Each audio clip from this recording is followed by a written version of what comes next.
La Voz de América presenta. Hola, ¿qué tal? Bienvenidos a B360. Les saluda Cristina Caicedo Smith. Estados Unidos atraviesa uno de sus periodos más oscuros en cuanto a economía se refiere. Estoy sorprendido. Altos precios del combustible y de los alimentos ponen en alerta a la Casa Blanca. Estos no son tiempos normales. Bajen el precio que cobran en las gasolineras. Háganlo ahora, háganlo hoy.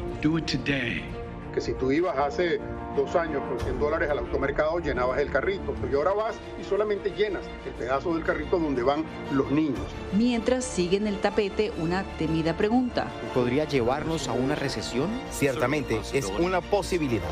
En B360 analizamos la realidad de una de las potencias del mundo que podría descarrilar las economías del continente. Estados Unidos atraviesa uno de sus periodos más sombríos en cuanto a economía se refiere. Solo esta semana, indicadores económicos aseguran que la economía nacional se contrajo en un 1,6% en el primer trimestre de 2022, lo que augura una posible recesión. Los efectos de la pandemia y la guerra en Europa del Este son algunos de los factores que ponen más presión sobre economías debilitadas a nivel mundial. ¿Qué hace la Casa Blanca para intentar detener el aluvión inflacionario que amenaza con una posible recesión? Un viejo dicho reza que cuando Estados Unidos estornuda, el resto del mundo se resfría. Pues en este momento Estados Unidos, más que un estornudo, parece estar atravesando una fuerte gripe. La que era considerada una de las economías más sólidas del mundo también está sufriendo los efectos de la pandemia y de la guerra en Ucrania. Cifras oficiales dan cuenta de una alta inflación que no golpeaba los bolsillos de los estadounidenses desde hace más de 40 años y muchos la están viviendo por primera vez. Estoy sorprendido. Estoy sorprendido de lo aparentemente fuera de control que parece estar. Que si tú ibas hace 2 años con $100 al automercado, llenabas el carrito, y ahora vas y solamente llenas el pedazo del carrito donde van los niños. Y es que, como advierten los expertos, hasta hace algunos meses muchos aspectos clave de la vida económica en Estados Unidos eran áreas donde la preocupación no tenía cabida y donde el fantasma de una posible recesión no era un punto de interés. ¿Podría llevarnos a una recesión? Ciertamente, es una posibilidad. Precios récords de la gasolina, alto costo de los alimentos y bienes vitales, grandes ciudades que no consiguen gestionar la crisis de los sin techo, estantes de fórmulas para bebés a menudo vacíos y la dificultad o casi imposibilidad de hacer realidad una soñada vacación de verano son ingredientes de un combo nada atractivo que pone al descubierto aún más las enormes brechas políticas que pintan un panorama incierto de cara a las elecciones de medio mandato. Estos no son tiempos normales. Bajen el precio que cobran en las gasolineras. Háganlo ahora, háganlo hoy. Para la administración Biden, gran parte de la culpa recae sobre su homólogo ruso y su avanzada bélica en Ucrania. Y con la guerra de Rusia aumentando la inflación en todo el mundo, tenemos que trabajar juntos para mitigar las consecuencias inmediatas de esta crisis. Aunque para el Kremlin la razón de la inflación mundial no tiene nada que ver con el conflicto. Son el resultado de errores sistémicos por parte de la actual administración de Estados Unidos y la burocracia de la Unión Europea. Hagamos cuentas. Durante los últimos meses, la administración Biden ha hecho uso de los poderes en tiempos de guerra bajo la Ley de Producción de Defensa. Ha liberado millones de barriles de petróleo de las reservas nacionales. Ha aprobado vuelos de emergencia desde el extranjero con cargas de latas de fórmula para bebés. Y más recientemente, el presidente Joe Biden dijo que le va a pedir al Congreso la suspensión por 3 meses de los impuestos federales sobre la gasolina y el diésel, que representa aproximadamente una disminución de 18 centavos por galón. Entiendo completamente que una exención del impuesto a la gasolina por sí sola no solucionará el problema, pero brindará a las familias un alivio inmediato, solo un pequeño respiro mientras continuamos trabajando para reducir los precios a largo plazo. Esos 18.4 centavos de rebaja no son más que un saludo a la bandera. Es lo que está buscando, que en este periodo, porque esta es la época que se consume más gasolina en los Estados Unidos por la temporada de verano, por las vacaciones, si no toma esta medida de que el precio pasa a los $5 y podría estar en los 5.50 el galón, y eso le afectaría en su gestión. En la Fed entendemos las dificultades que está causando la alta inflación. Y a todas estas, la Reserva Federal de Estados Unidos, más conocida como la Fed, le intenta salir al paso a la crisis, con una jugada que, aunque estratégica, ha sido impopular: aumentar las tasas de interés en 3/4 de puntos porcentuales, la medida más amplia que se ha decretado desde 1994. La inflación obviamente ha sorprendido al alza durante el año pasado y podrían venir más sorpresas. Pero ¿qué hace exactamente la Fed y por qué es tan crucial su actuación en este momento? La Reserva Federal tiene la posibilidad de acelerar o frenar la economía mediante las subidas o bajadas de las tasas de interés. Por ejemplo, cuando estalló la pandemia de COVID-19, la Fed hizo que los préstamos fueran casi gratuitos. ¿Para qué? Para fomentar el gasto en empresas y hogares. En ese momento, el Banco Central de Estados Unidos también imprimió miles de billones de dólares para impulsar aún más la economía a través de un programa de estímulos llamado expansión cuantitativa, que es más conocido como QE. Pero volvamos al alza de las tasas de interés. ¿Cómo se traduce esto en el día a día? Los estadounidenses experimentarán un aumento de los costos de los préstamos, por lo que ya no será tan conveniente pedir una hipoteca o un préstamo para comprar un vehículo, por ejemplo. Y el dinero depositado en las cuentas bancarias, si bien generará algo de interés, no será mucho. Es por esto que desde otras trincheras surgen algunas propuestas. Latinoamérica y el Caribe puede ser una solución para esos problemas de abastecimiento, sea de manufactura en Asia o sea de alimentos y energía en Europa. Bajar drásticamente las emisiones de CO2, que se puso a la mitad para el 2030, extender ese escenario por lo menos 2-3 años más y permitirles a las empresas petroleras invertir. Y todo lo descrito se resume en una atmósfera que, de acuerdo con analistas, podría generar nuevos disturbios en una nación con amplias divisiones ideológicas que aumentan a medida que se acercan las elecciones de medio mandato, lo que derivaría en más desencuentros entre republicanos y demócratas en el plano legislativo, y advierte meses de disputas con miras a la carrera presidencial del año 2024. Y la guinda del pastel, un muy difícil camino en la capacidad que hasta el momento ha demostrado tener Estados Unidos para resolver cualquier crisis. Al volver, regresará la oposición y el gobierno de Venezuela a la mesa del diálogo. ¿Cuándo? Le contamos en B360. Estamos 100% en apoyo de un diálogo que sea liderado por los venezolanos.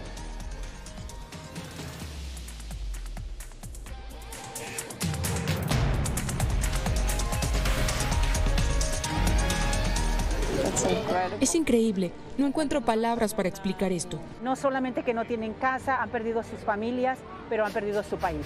Los pasos de su travesía, sus motivaciones y sueños, ucranianos y latinos, se unen en territorio fronterizo que separa a Estados Unidos y México cuando una era llega a su fin y otra comienza a construirse paso a paso. Vea De Frontera a Frontera, una serie especial de La Voz de América.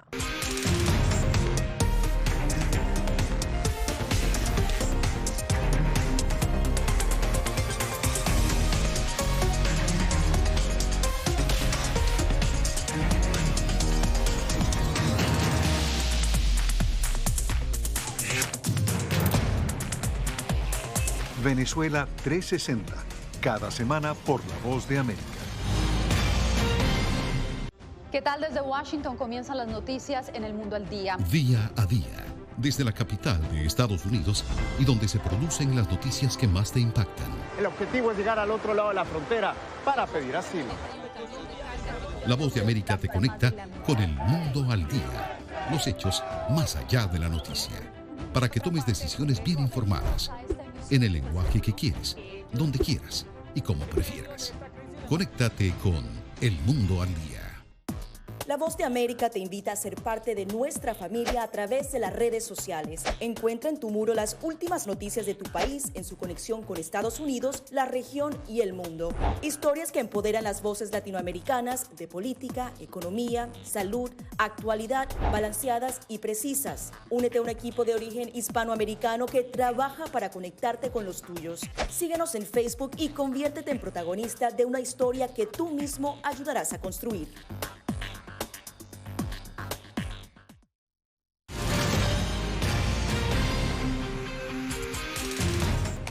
La crisis migratoria en la región, creada a partir de la masiva movilidad de personas en busca de mejores condiciones de vida, intenta lograr alivio en España, el país que sigue siendo el principal destino en Europa para migrantes latinoamericanos. Un reciente estudio muestra que a pesar de las restricciones por la pandemia, venezolanos y colombianos son las principales nacionalidades que tocan la puerta en el viejo continente. Por tercer año consecutivo, venezolanos y colombianos son los principales solicitantes de asilo en España. Sin embargo, el más reciente informe de la Comisión Española de Ayuda al Refugiado indica un significativo descenso en las solicitudes de estas dos nacionalidades. Los datos reflejan que la disminución de solicitudes de asilo de estas nacionalidades no obedece a que se haya aminorado la necesidad de protección, sino al cierre de la frontera aérea motivada por la pandemia de COVID-19.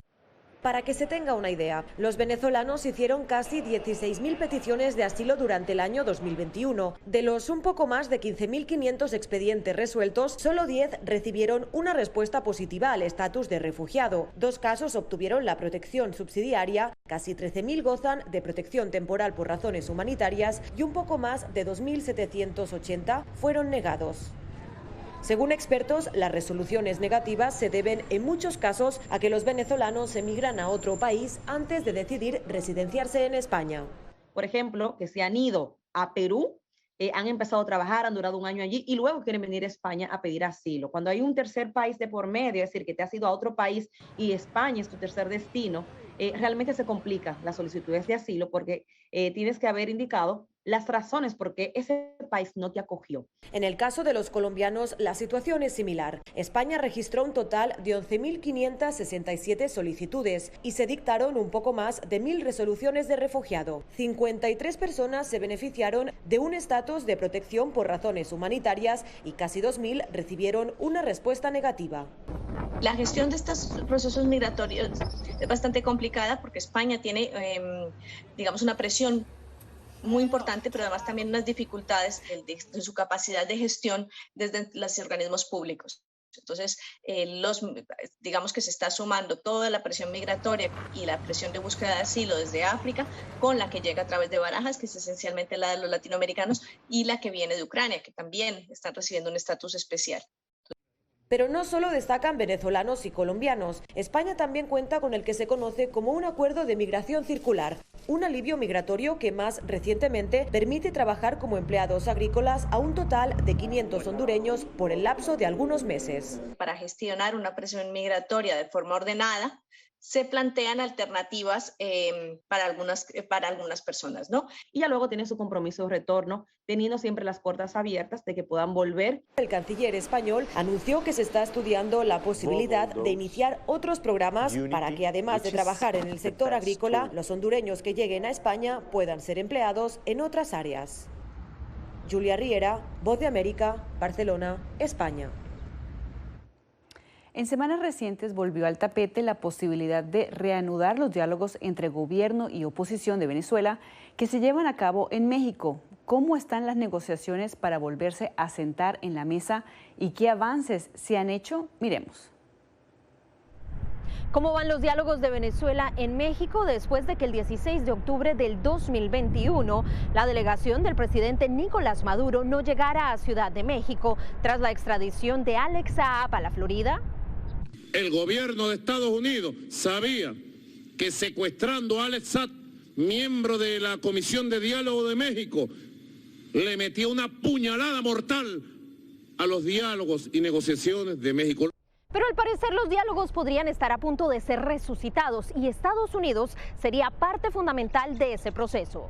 La delegación de la Plataforma Unitaria ha trabajado muy de cerca con los Estados Unidos en acciones específicas que tienen como finalidad la reactivación del proceso de negociación conforme al memorando de entendimiento firmado en Ciudad de México en busca de soluciones a la crisis que afecta al pueblo venezolano. Y es que a pesar de que no se han sentado a la mesa aún, el pasado 17 de junio de este año, el Departamento del Tesoro estadounidense anunció que las sanciones contra Carlos Malpica Flores, el sobrino favorito de Cilia Flores, la primera dama de Venezuela, serían levantadas. Estamos 100% en apoyo de un diálogo que sea liderado por los venezolanos. no a uno en donde los Estados Unidos imponga condiciones, y la política nuestra es muy clara, que estamos totalmente dispuestos a levantar la presión de sanciones, pero en base a pasos concretos. El 17 de mayo del 2022, con esta imagen de Jorge Rodríguez y Gerardo Blyde, líderes de las delegaciones de la negociación, se evidencia que las partes estaban listas para regresar a la mesa de negociación. A esto le siguieron algunos mensajes que apoyaban la idea. Por un lado, la plataforma unitaria señaló estar totalmente dispuesta a construir de manera urgente un gran acuerdo político que permita lograr la recuperación de Venezuela. Mientras, Jorge Rodríguez, jefe de la delegación de Nicolás Maduro, insiste en el desarrollo de temas sociales, pero sin soltar la condición de Alex Saab. Hemos insistido en la crucial importancia que tiene el desarrollo de los temas sociales que son del interés principal de nuestro pueblo. Nuestro hermano Alex Saab, secuestrado desde hace 704 días, es miembro pleno de la delegación de Venezuela y es nuestro delegado. A pesar de las declaraciones y la disposición expresada por las partes, hasta este momento no hay una fecha para una nueva cita en Ciudad de México, pero se mantiene la esperanza de que volverán a dialogar y con la mediación de Noruega. Algo que quedó claro el 22 de junio cuando el líder negociador Dag Nylander se sentó junto a Rodríguez y Blyde en el foro de Oslo, donde se habló de procesos de paz exitosos. Damos la bienvenida a la presencia de Jorge Rodríguez en representación del gobierno y de Gerardo Blyde representando a la delegación de la plataforma unitaria. Esperamos que los esfuerzos continúen para, en un corto plazo, reanudar los diálogos de Venezuela y la negociación. Es así como hasta este momento se espera que esos esfuerzos se traduzcan en una fecha para volver a México. Celia Mendoza, Voz de América.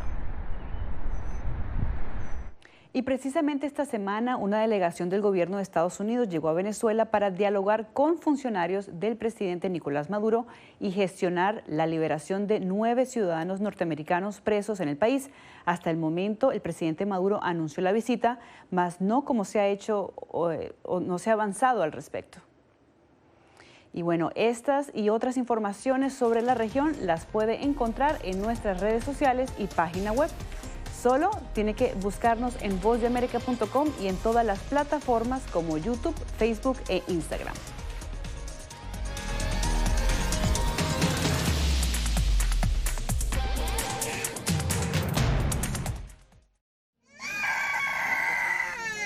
They are scared. Some of them lost their houses during bombardments.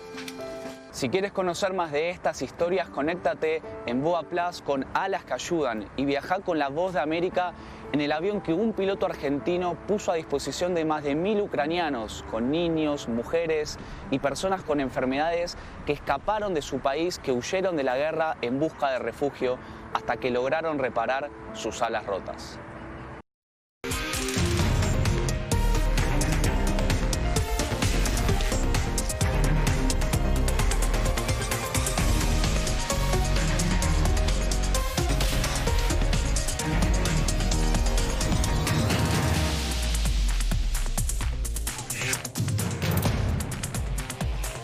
Venezuela 360, cada semana por La Voz de América.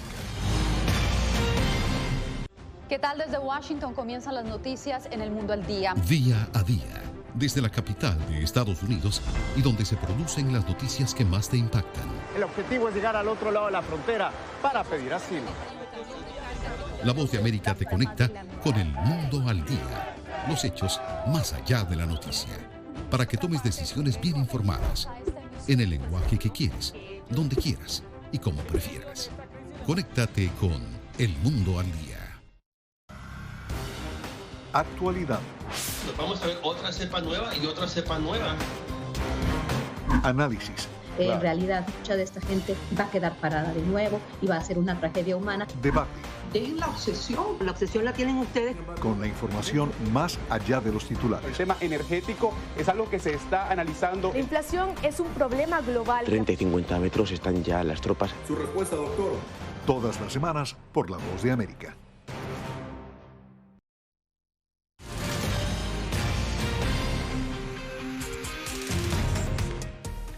En un mundo de información globalizada se presenta la cohabitación obligada de redes sociales y el periodismo tradicional.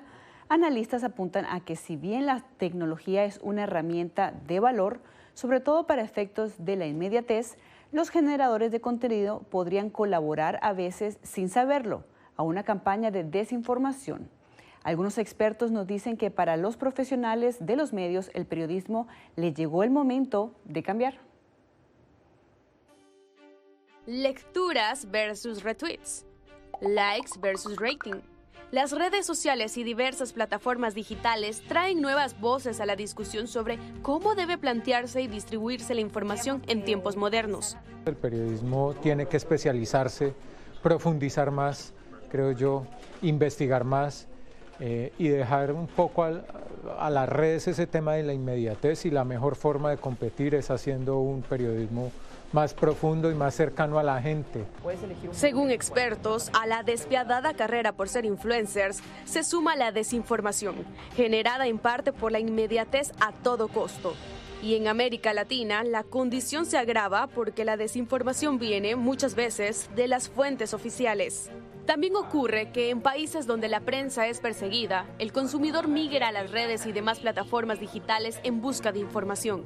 Y allí, al no haber regulaciones en el contenido que se expone en la aldea global, se penetra a un terreno incierto. El tema es muy importante, es un tema delicado y álgido también, porque los influencers se sienten con ese derecho y ese poder a través de esta pantallita de cristal a decir lo que a ellos les provoque, y como son personas que son seguidas por millones de otras que no se interesan en confirmar si esa información es real o no, lo dan como cierto. Y ese es el peligro. Cuando se cruzan las líneas entre la fama, la intención de obtener likes en las redes sociales, tener una cantidad de seguidores, ahí es donde se complica. Porque un periodista que se convierta, por ejemplo, en un influencer, tiene la ética, tiene el entrenamiento para traerle a la persona y a sus seguidores la información que sabe que va a contrastar. Cuando otras personas entran a ese mundo y quieren hacer lo mismo, no tienen el entrenamiento, no tienen la ética del periodista, y entonces no van a presentar una información cierta y le van a contribuir al mundo de la desinformación y de las fake news. A esa decisión de rechazar o descalificar, yo creo que ya tendríamos que pasar a la fase de mutua colaboración, en donde el periodista puede decir, mire, usted tiene un acceso o un conocimiento que yo no tengo, yo tengo el profesionalismo que usted no tiene. Hagamos una mutua colaboración. En estos tiempos, la realidad informativa se traduce en mucha oferta para complacer a una demanda exigente, diversa y de consumo en píldoras. Y ante esto salta la pregunta, ¿qué hace que alguien crea más en un chat de WhatsApp que en un medio tradicional? Expertos apuntan que la etapa que viene es la de crear confianza en los consumidores de la información que los periodistas generan. Yo creo que si nosotros sabemos, podemos empezar a entender, a influir también y a discutir el rol de la tecnología y de esas redes sociales en la difusión de información, creo que sería mucho mejor que simplemente condenarlas o demonizarlas. Pero yendo más allá de la diatriba contra las redes sociales, expertos señalan que la modernidad plantea cambios que impulsan la transformación del contenido en producto. Y así habría que comenzar a verlo, al menos para dar un primer paso. Catherine Rivera, Voz de América, Washington. Una nueva pausa y regresamos con B360.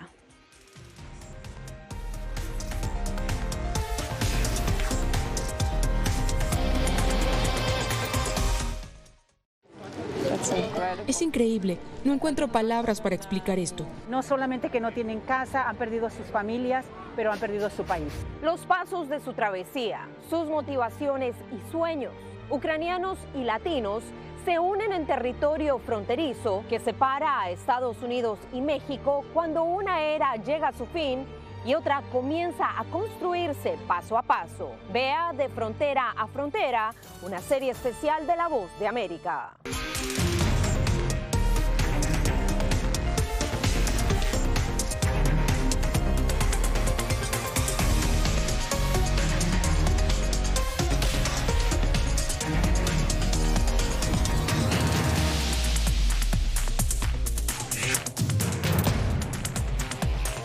Venezuela 360, cada semana por La Voz de América. ¿Qué tal? Desde Washington comienzan las noticias en El Mundo al Día. Día a día, desde la capital de Estados Unidos y donde se producen las noticias que más te impactan. El objetivo es llegar al otro lado de la frontera para pedir asilo. La Voz de América te conecta con El Mundo al Día. Los hechos más allá de la noticia. Para que tomes decisiones bien informadas. En el lenguaje que quieres, donde quieras y como prefieras. Conéctate con El Mundo al Día. La Voz de América te invita a ser parte de nuestra familia a través de las redes sociales. Encuentra en tu muro las últimas noticias de tu país en su conexión con Estados Unidos, la región y el mundo. Historias que empoderan las voces latinoamericanas de política, economía, salud, actualidad, balanceadas y precisas. Únete a un equipo de origen hispanoamericano que trabaja para conectarte con los tuyos. Síguenos en Facebook y conviértete en protagonista de una historia que tú mismo ayudarás a construir.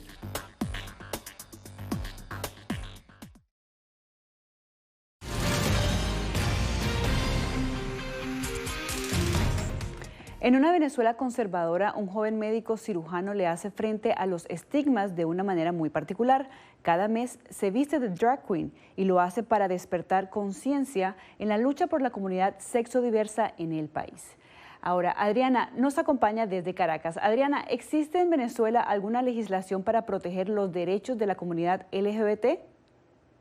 A pesar de que en Venezuela no es un delito ser homosexual, como sí ocurre en algunas naciones de Asia, se han visto cosas que los activistas por la comunidad sexodiversa consideran un atraso. Y uno de ellos es que Venezuela no tiene una ley para proteger las uniones civiles del mismo sexo. Es decir, en este país está prohibido el matrimonio homosexual. Además de ello, las personas trans no tienen derecho a la identidad, no pueden tener una cédula. Más allá de eso, está también que a pesar de que se defiende a la comunidad en este país y es delito discriminarlos, ha habido ocasiones en las que en un restaurante o en un local público los dueños, los propietarios de esos negocios les piden a parejas del mismo sexo salirse de ese lugar porque se están besando.